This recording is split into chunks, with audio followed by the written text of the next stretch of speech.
Once school starts, the NCAA allows the coaching staff to work with 4 players at a time and do instruction and basketball-related drills for 2 hours a week. And you can split that 2 hours up any way you'd like. When September 15th hits, the coaching staff is allowed to work with the whole team for, again, 2 hours a week, split up any way you like, and we can do coaching and basketball-related stuff.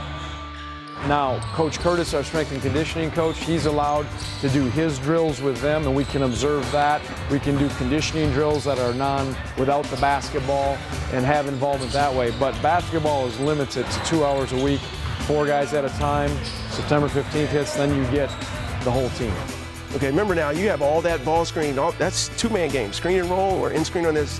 The floodgates will open for you there. There's a lot of individual skill development.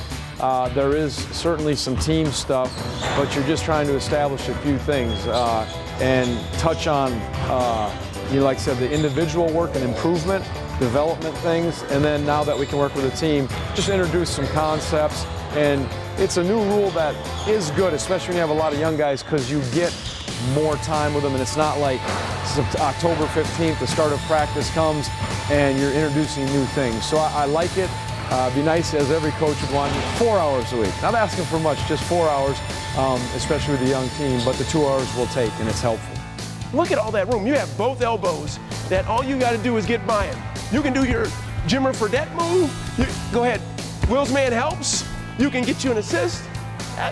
That'd be a guard's dream if a guard was aggressive. So he's rolling, they got 2-man game, he comes off, I duck in, I'm looking to score that right there. I like when the ball reverses. Yeah, don't foul the ball. You've heard the term baptism by fire. With the way our team breaks this year, a number of them will have to be part of it. They're going to have to contribute and play, and I think with young kids, it's a tremendous opportunity. You have to be patient. You got to push them out of their comfort zone, but you have to allow them to make some mistakes and stick with them, and hopefully they don't get overwhelmed, but it's invaluable. It doesn't always seem like it in the moment or at the time, but boy, it proves very beneficial a year or 2 down the road when they've been through that at such a young age. Post, James. Hold it. Eyes up. Look in the post. Look in the post. Good. Good. Nice. They're familiar with our staff. I see the difference that Coach Curtis has made physically in their bodies. They've been through the rigors of a season, and even we have a reference point with them when we talk about last year we did this, you remember that, and we can hold them accountable and say, hey, that's not acceptable.